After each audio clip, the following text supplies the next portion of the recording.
आपने कभी सोचा है कि हमारे जीवन की सबसे बड़ी चुनौतियां ही हमें सबसे गहरे सबक सिखाती हैं? कभी कभी जब हम मुश्किल हालातों में फंस जाते हैं तो हमें लगता है कि हम अकेले हैं, कि हमारे सवालों का कोई जवाब नहीं है। लेकिन अगर हम सही नजरिए से देखें तो हर परिस्थिति हमें कुछ सिखाने आई होती है। आज मैं आपको एक ऐसी प्रेरणादायक कहानी सुनाने जा रहा हूं जो न सिर्फ आपके दिल को छू लेगी बल्कि आपके सोचने का नजरिया भी बदल देगी। यह कहानी सिर्फ एक साधारण कथा नहीं है, बल्कि यह जीवन के गहरे सत्य को उजागर करती है। तो चलिए आज हम बुद्ध की एक अनमोल कहानी के माध्यम से यह समझने की कोशिश करते हैं कि जीवन के सबसे कठिन सवालों का जवाब हमें कहां और कैसे मिलता है। तो आइए जीवन बदलने वाली कहानी शुरू करते हैं। दोस्तों, एक युवक ने अपने जीवन में सफलता प्राप्त करने का दृढ़ संकल्प कर लिया। बड़ी लगन और धैर्य के साथ उसने आश्रम से शिक्षा प्राप्त की। शिक्षा की समाप्ति के बाद उसने नौकरी खोजना प्रारंभ कर दिया ताकि पारिवारिक जिम्मेदारी का निर्वाह वह बहुत ही अच्छे तरीके से कर सके। इतनी अच्छी शिक्षा प्राप्त करने के बाद भी उसका यह दुर्भाग्य रहा कि उसे कहीं भी काम नहीं मिला। नौकरी की तलाश में वह जगह जगह भटकता रहा, खूब प्रयास किए, किंतु हर स्थान से उसे निराशा ही मिली। अच्छी बात यह थी कि युवक ने मात्र किताबी शिक्षा ग्रहण नहीं की थी, अपितु जीवन में कैसे धैर्य रखा जाए यह भी सीखा था। यही वजह रही कि वह हर परिस्थिति का सामना बड़े ही अच्छे तरीके से कर लेता, लेकिन कब तक यह करता, हर एक संघर्ष की सीमा होती है। दोस्तों, यह बात सत्य है कि जब तक सफलता नहीं मिलती है तब तक आपकी मदद करने कोई नहीं आता है। आप दर दर की ठोकरें खाते रहेंगे, पर कोई पूछने वाला नहीं रहेगा कि आप कैसे हैं, आप परेशान हैं कि नहीं हैं। यह कोई नहीं आपसे पूछेगा। यह जीवन की सच्चाई है। हाँ, लेकिन जब आप कामयाब बन जाएंगे, जब आपके पास पैसा रहेगा, तो 10 से 20 लोग आपके आगे पीछे घूमते रहेंगे। तो तमाम तरह के लोग आपसे रिश्ता भी रखना चाहेंगे। तब दूर के लोग भी आपसे कहेंगे कि आप उनके बहुत ही करीबी रिश्तेदार हैं। हर कोई आपसे एक झूठा रिश्ता लेकर जोड़ने लगेगा। ध्यान रहे, जो लोग आपके पैसे को, आपकी कामयाबी को देखकर आपसे जुड़ते हैं, वह कभी भी आपके अपने नहीं हो सकते। जो मुसीबत के समय में जब आप निर्धन हैं, गरीब हैं, लाचार पड़े हुए हैं, उस वक्त कोई अगर आपको सहारा दे, उस वक्त कोई अगर आपके साथ खड़ा रहे, तो समझ लीजिए कि वही आपका सच्चा और अपना साथी है। और ऐसे लोग दुनिया में केवल 1% से भी कम होते हैं, जो आपकी गरीबी में, जो आपके कठिन वक्त में आपका साथ दें। लेकिन आप सबसे ज्यादा उन लोगों के लिए परेशान रहते हैं जो कभी आपके अपने हैं ही नहीं। वह युवक हार थक के परेशान होकर के एक रास्ते से गुजर रहा था। रास्ते में उसे से एक आश्रम दिखाई पड़ा। उस आश्रम के बाहर एक महात्मा अपने शिष्यों को ज्ञान का उपदेश दे रहे थे। वे सभी शिष्य उन बौद्ध महात्मा के उपदेशों को बड़े ही ध्यान और शांति पूर्वक सुन रहे थे। वह युवक वहीं पर रुक गया। उसने सोचा कि ऐसा क्या यहाँ पर चल रहा है जो कि लोग बहुत ही शांति पूर्वक उन महात्मा का उपदेश सुन रहे हैं। उस युवक के भी मन में जिज्ञासा जाग गई कि चलकर हम भी देखते हैं कि वहां पर क्या हो रहा है। और वह युवक भी धीरे धीरे कदमों से आगे बढ़ते हुए आश्रम की तरफ चल पड़ा। वह पास में ही एक आम के पेड़ के पास बैठ गया और महात्मा के द्वारा कही हुई बातों को ध्यान से सुनने लगा। महात्मा कह रहे थे, जब किसी चीज की नई शुरुआत होती है तो सबसे पहले सब कुछ खत्म हो जाता है। जब इस सृष्टि की रचना हुई थी तो सबसे पहले सब कुछ समाप्त हो गया था। उसके बाद एक नई सृष्टि की रचना हुई। यानी जब इंसान मुसीबत के ऐसे वक्त में पहुंच जाए जब उसे लगे कि अब कुछ नहीं होने वाला है, अब मेरा कुछ नहीं हो सकता है, जीवन में वह बिल्कुल हार सा गया है, टूट जाए, लाचार हो गया हो, कोई उसकी मदद करने वाला नहीं रहे, ऐसे वक्त में अगर वह इंसान किसी से अपनी मदद भी मांगे तो लोग उसकी मदद भी करने से इनकार कर दें। महात्मा आगे कहते हैं कि ऐसे बुरे वक्त में अगर किसी को प्यास लगती है तो कोई आपको पानी देने वाला भी नहीं मिलेगा, क्योंकि बुरे वक्त में कोई भी साथ नहीं देता है। ऐसे वक्त में आप बिल्कुल टूट जाएंगे, आप जिंदगी से हार जाएंगे। लेकिन एक बात हमेशा याद रखिएगा, इसी क्षण यही सोचना है कि अब कुछ हमारी जिंदगी में बड़ा और अच्छा होने वाला है। क्योंकि बर्बादी के बाद ही नई चीज का निर्माण होता है। टूटे फूटे लोहे को गला करके एक नए लोहे का निर्माण किया जाता है। अर्थात जब आप बिल्कुल टूट जाएंगे, मुसीबत के वक्त से गुजर रहे हैं, तो यह बात दिमाग में जरूर लाएं कि अब कुछ नया होने वाला है, हमारी जिंदगी में कुछ अच्छा और बड़ा होने वाला है। यही एक उम्मीद आपको जिंदा रखेगी और ये बिल्कुल सत्य बात है।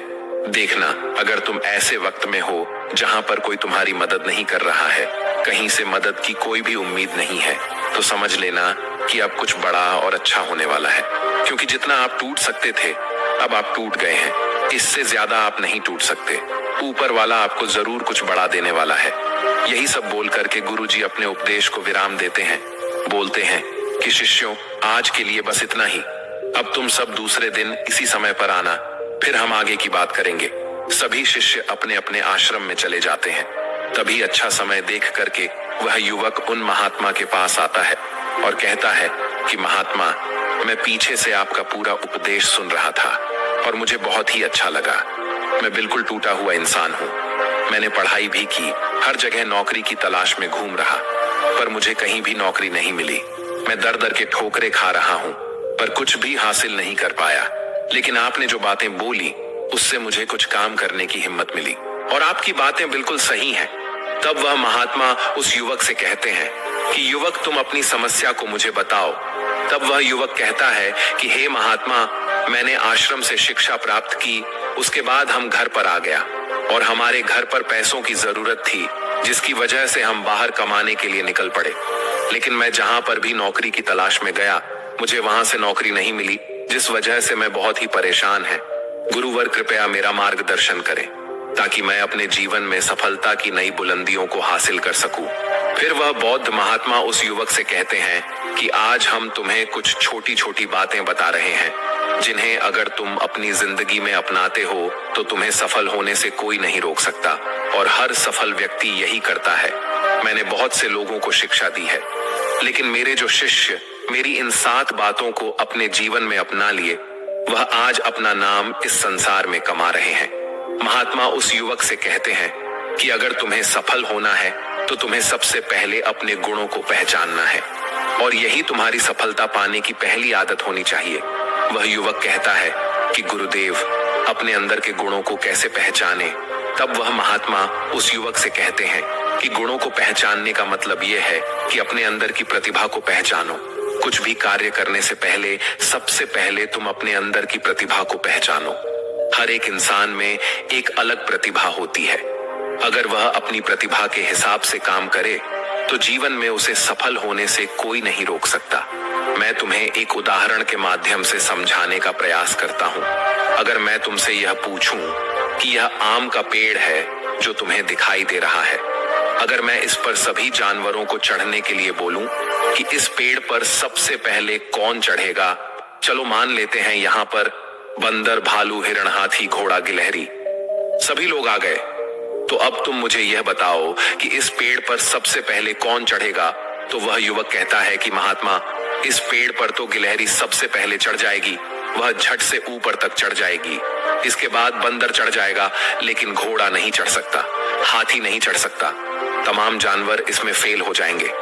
तब वह बौद्ध महात्मा कहते हैं कि तुमने बिल्कुल सही कहा। यही हाल हम सबकी भी जिंदगी में होता है। हम सबके भी अंदर एक अलग अलग प्रतिभा होती है, लेकिन हम उस प्रतिभा को पहचानने का प्रयास ही नहीं करते हैं। हम सब अपनी प्रतिभा के हिसाब से चलते ही नहीं हैं। हम लोगों के हिसाब से खुद को ढालने का प्रयास करते हैं और हम औरों जैसा बनने लगते हैं। इस दुनिया में जितने भी सफल लोग हुए हैं, अगर तुम उनको ठीक ढंग से पहचानोगे तो तुम पाओगे कि वह अपनी प्रतिभा के हिसाब से काम किए हैं, तभी वे आगे चलकर अपनी जिंदगी में कामयाब हुए हैं। हर कोई इस पेड़ पर नहीं चढ़ सकता। ठीक उसी प्रकार तुम सबसे पहले अपने अंदर के प्रतिभा को पहचानो। तुम यह देखो कि तुम किस चीज में माहिर हो। अगर तुम अपनी प्रतिभा के हिसाब से काम करोगे, उस प्रतिभा को पहचान लोगे, तो तुम जिंदगी में बहुत आगे जाओगे। फिर तुम्हें सफल होने से कोई नहीं रोक सकता है। लगभग 98% लोग यही करते हैं कि वे दूसरों जैसा बनने का प्रयास करते हैं। किसी ने उन्हें कहा तो वे उसके जैसा ही बनने लगते हैं, जबकि जो 1% लोग होते हैं वही सफल हो पाते हैं, क्योंकि वे अपने प्रतिभा के हिसाब से काम करते हैं। वे अपने अंदर की प्रतिभा को पहचान लेते हैं, फिर वे उसके हिसाब से उस कार्य को करते हैं और अंत में उन्हें सफलता भी मिलती है और वे लोग जिंदगी में बहुत ही आगे जाते हैं। इसलिए कुछ भी नया करने से पहले सबसे पहले तुम अपनी प्रतिभा को पहचानो, फिर उसके हिसाब से काम करो। वह महात्मा उस युवक से कहते हैं कि सफल बनने के लिए दूसरी सबसे बड़ी आदत यह है कि तुम सब सही समय पर उठो। अगर तुम सब सुबह 3 घंटे पहले उठ जाते हो, अगर तुम 4 बजे उठ जाते हो या 5 बजे भी उठ जाते हो, तो तुम्हारे पास बहुत ज्यादा समय बच जाएगा अपने कार्य को करने का और तुम उन तमाम लोगों से आगे निकल जाओगे जो लोग देर सुबह सोकर उठते हैं। उन्हें आलस्य और बीमारियां घेर लेती हैं। अगर तुम भी देर सुबह उठोगे तो तुम भी उन्हीं के जैसा बन जाओगे। इसीलिए अगर तुम्हें लाखों की भीड़ से आगे आना है तो तुम्हें सुबह जल्दी उठना होगा। जो व्यक्ति सुबह सही समय पर जल्दी उठ जाते हैं उन्हें पूरे दिन को कार्य करने का ज्यादा समय मिल जाता है। तुम सुबह उठो, सबसे पहले अपने पूरे दिन की रूपरेखा तैयार करो कि कब मुझे क्या काम करना है, कब कौन सा काम करना है, कितने बजे क्या करना है। सबसे पहले तुम उस कार्य को करो, फिर उसके हिसाब से पूरे दिन का कार्य करो। इससे क्या होगा कि तुम्हारे पास समय बच जाएगा और तुम अपने कार्य को बहुत ही अच्छे तरीके से कर पाओगे। जो लोग ये कार्य नहीं करते हैं वह जब अपना कुछ कार्य पूरा कर लेते हैं, खाली बैठ जाते हैं, तो वह ये सोचते हैं कि अब उन्हें क्या करना चाहिए। इससे उनका समय बर्बाद होता है और जो भी व्यक्ति अपना समय बर्बाद करता है वह अपनी जिंदगी में कभी भी आगे नहीं बढ़ पाएगा। इसलिए सुबह उठकर के सबसे पहले अपनी एक रूपरेखा तैयार करो कि हमें दिन में क्या काम करना है और क्या नहीं करना है, फिर उसके हिसाब से तुम कार्य करो। महात्मा उस युवक से कहते हैं कि अगर तुम्हें अपनी जिंदगी में सफल होना है तो मैं तुम्हें तीसरी आदत बता रहा हूं जिसे तुम जरूर अपनाना। वह यह है कि अपनी विचार शक्ति का उपयोग करो। जो भी तुम अपनी जिंदगी में पाना चाहते हो उसे तुम सुबह उठ करके एक बार जरूर सोचो। तुम यह अनुभव करो कि वह चीज तुम्हें मिल रही है। भले ही वह चीज तुम्हें मिली ना हो, लेकिन तुम उसके बारे में सोचना शुरू करो और इतना सच्चाई के साथ सोचो कि ऐसा लगे कि तुम्हें वह चीज मिल रही है। उस चीज को पाने का अभ्यास करो और यह काम तुम्हें सुबह उठ करके ही करना है और जब रात को तुम सोने जाते हो तब भी तुम्हें यह करना है। धीरे धीरे वह चीज तुम्हारी तरफ आकर्षित होने लगेगी। इसे ही आकर्षण का नियम कहते हैं। व्यक्ति को जो भी चीज अपनी जिंदगी में पाना है उसे उसके बारे में बहुत ही सच्चाई और गहराई के साथ आभास करना है कि उसे वह चीज मिल रही है। फिर क्या होगा कि यह प्रकृति, यह ब्रह्मांड खुद तुम्हारे लिए वह चीज भेजेगा, क्योंकि वह चीज तुम्हारी तरफ आकर्षित होने लगेगी। इसे ही आकर्षण का नियम कहते हैं। तो तुम्हें इस आकर्षण के नियम का पालन करना है। अगर तुम इसका सही से अभ्यास करते हो तो धीरे धीरे तुम जो भी चीज पाना चाहते हो वह चीज तुम्हें मिलने लगेगी। महात्मा उस युवक से कहते हैं कि सफल बनने के लिए चौथी आदत है जो तुम्हें मैं बता रहा हूं, वह यह है कि सकारात्मक सोच के साथ आगे बढ़ो। महात्मा युवक से कहते हैं कि जिंदगी में अगर तुम्हें कामयाबी पानी है, तुम्हें सफल होना है, तो अपनी सोच को सकारात्मक करो, क्योंकि सकारात्मक सोच से ही एक अच्छी बुद्धि का विकास होता है। सकारात्मक सोच से ही तुम कुछ अच्छा और बड़ा सोच पाओगे।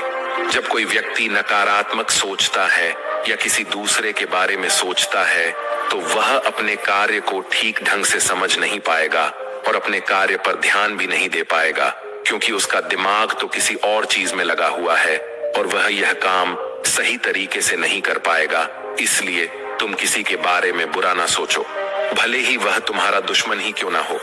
इससे क्या क्या होगा कि तुम्हारा अपने कार्य पर से ध्यान हटने लगेगा और जब तुम्हारा अपने कार्य पर से ध्यान हटने लगेगा तो तुम धीरे धीरे असफल होते जाओगे। इसलिए अगर जीवन में सफल होना है तो तुम सकारात्मक सोच के साथ आगे बढ़ो। तुम इन सब की फालतू की बातें सोचने में अपना समय व्यर्थ मत करना कि कौन तुम्हें गिराने की कोशिश कर रहा है, कौन तुम्हारे प्रति अच्छा है, कौन बुरा है। यह सब सोचने का समय नहीं है। बस तुम्हें अपने कार्य को अच्छे तरीके से आगे करते जाना है। देखना, जो तुम्हारे आलोचक होंगे, जो तुम्हें नीचा गिराने की कोशिश करेंगे, धीरे धीरे वह सब तुम्हारे रास्ते से हट जाएंगे। क्योंकि जिस भी व्यक्ति के मन में नकारात्मक बातें होती हैं, जो भी व्यक्ति किसी को गिराने की कोशिश करता है, वह कभी भी अपनी जिंदगी में आगे नहीं बढ़ सकता। इसलिए अगर तुम्हें सफल होना है तो तुम एक सकारात्मक सोच के साथ आगे बढ़ो, क्योंकि सकारात्मक सोच से ही तुम्हें आगे सफलता मिलने वाली है। और तुम्हारे जीवन में जो नकारात्मक लोग हैं, जो नकारात्मक बातें करते हैं, तुम उनसे दूरियां बना लेना। महात्मा पांचवी बात बताते हुए कहते हैं कि युवक, अगर तुम्हें अपनी जिंदगी में सफल होना है तो अपने राज्य किसी को मत बताओ। अगर तुम जो भी काम करना चाहते हो तो यह राज्य किसी को भी मत बताना, क्योंकि अगर तुम अपने राज्य किसी को बता दोगे तो तमाम लोगों को पता चल जाएगा कि तुम क्या करने वाले हो। और अभी तो तुम अपने कार्य की शुरुआत ही नहीं की हो, लेकिन तमाम लोग आपको गिराने की कोशिश करने लगेंगे, तो इससे तुम्हारा कार्य भी सही तरीके से सही समय पर पूरा नहीं हो पाएगा और तुम परेशान होते जाओगे। इसलिए अगर तुम्हें अपने जीवन में कुछ करना है, कुछ पाना चाहते हो, तो तुम्हें बिल्कुल शांतिपूर्वक अपने कार्य को करना है। ढिढोरा नहीं पीटना है, किसी को भी मत बताओ कि तुम आगे क्या करने जा रहे हो। इस बात का तुम खास ध्यान रखना। महात्मा युवक को सफल होने के लिए छठी बात कहते हैं कि कड़ी मेहनत और लगन के साथ काम करो। वह महात्मा कहते हैं कि कोई भी इंसान अगर सफल होता है तो वह अपनी कड़ी मेहनत से सफलता प्राप्त करता है। जितने भी कामयाब लोग होते हैं उन्होंने बहुत कड़ी मेहनत की है। कड़ी मेहनत सही जगह पर करनी चाहिए। ये नहीं कि तुम बस बहुत कड़ी मेहनत करते जा रहे हो लेकिन सही दिशा में नहीं कार्य को कर रहे हो। तो कड़ी मेहनत के साथ साथ सही दिशा बहुत जरूरी होती है। अगर तुम सही दिशा में कड़ी मेहनत करते हो तो तुम उस काम में कामयाब जरूर हो जाओगे। तुम्हें जरूर कामयाबी मिलेगी। इसलिए कोई भी काम हो, कितना भी बड़ा क्यों ना हो, सबसे पहले यह पता लगाओ कि इस काम को बहुत ही अच्छे तरीके से कैसे किया जा सकता है।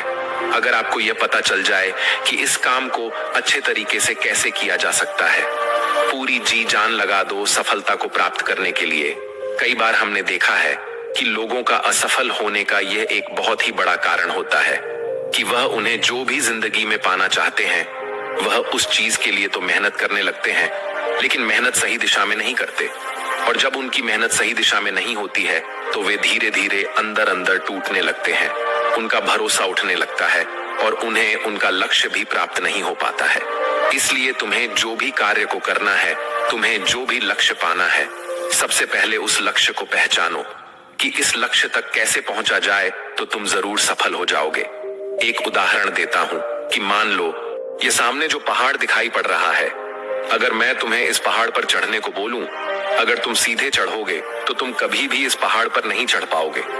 लेकिन अगर तुम इस पहाड़ पर चढ़ने के लिए एक अच्छा रास्ता खोजो कि सबसे जल्दी और आसान तरीके से इस पहाड़ पर चढ़ा कैसे जाए, पहाड़ पर तो तुम बड़ी आसानी से चढ़ जाओगे। लेकिन अगर तुम बिना सोचे समझे चढ़ने लगोगे तो तुम पहाड़ की चोटी पर कभी नहीं चढ़ पाओगे, और अगर चढ़ते भी हो तो तुम्हें बहुत समय लग जाएगा और तुम असफल भी हो जाओगे। यही हाल होता है हमारी जिंदगी में।